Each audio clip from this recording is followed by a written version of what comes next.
ये हम नहीं है, हमारे जो भाई हैं,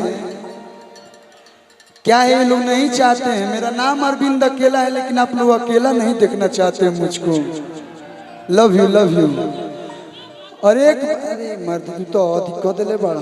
हाँ बैठा ही टोपी पहन के बुझाता ये गए बड़े न्यूयॉर्क में रोहित शर्मा के साढ़ू भाई हैं।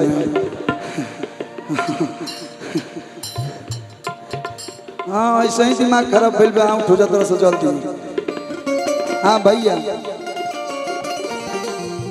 प्यार इश्क मोहब्बत ये बस सुनने में अच्छा लगता है, फिल्मों में अच्छा लगता है, लेकिन जब वाकई किसी से प्यार होना सच्चे दिल से, और सामने वाली आपको अगर यूज कर रही हो या सामने वाली आपको चीट कर रही हो और आपको पता ना हो, और जब उसकी सच्चाई आपको बाद में मालूम चलता है, बहुत तकलीफ होता है। मैंने प्यार नहीं किया है, लेकिन मैंने प्यार करके कितनों लोगों का घर बर्बाद होते हुए देखा है। प्यार में ना जाने कितने लोगों की जिंदगी बर्बाद हो गई। ये तो सच है कि जो आपको ज्यादा खुशी देती है वही गम देती है, ये सच्चाई है। आँखिया तोहरे ही रहिया ताके गइलू कैसन रोग धरा के, ई मिलन वाला मान तड़पे छान छान, दिल हमार लागे कहीं ना। ओ साथी रे तेरे बिना भी क्या जीना, तेरे बिना भी क्या जीना। ओ साथी रे तेरे बिना।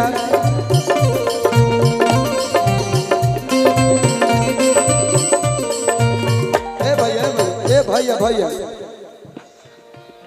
जय जी कहाँ कुछ क्षण खातिर लागल है कि जुड़ुआ योगी जी कहाँ से आ गए। आँख से खुलल तो लागल है ना है। जय जी लोग कहाँ खातिर प्यार से, सबके प्यार से रखी लोग, अच्छा ना लगेला।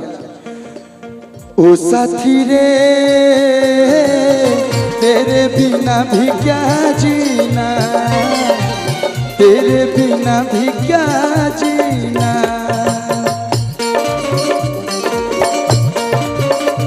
मेरे अरविंद मामा, सुभाष मामा, स्वागत है आप लोगों का।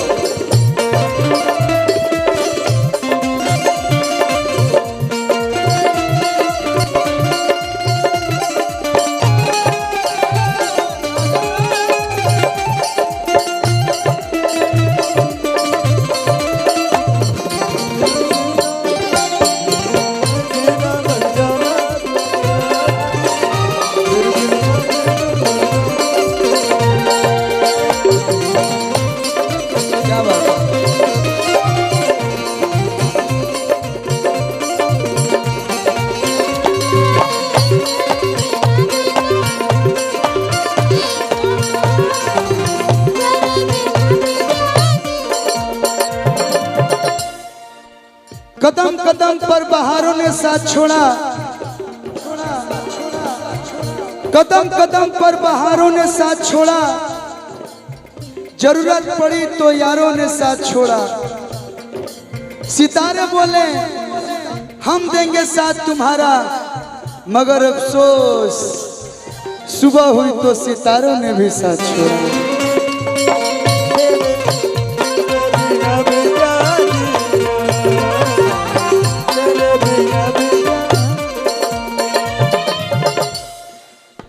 जब तुम पास होती हो तो ऐसा लगता है कि सारी दुनिया की खुशी मुझे मिल गई।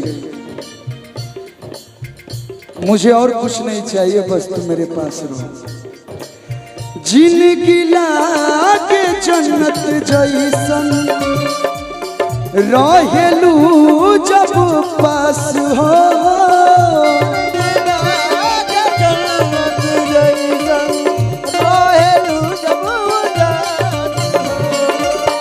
बतिये से जुड़ाला जियारा भरल बा इतना मिठास हो।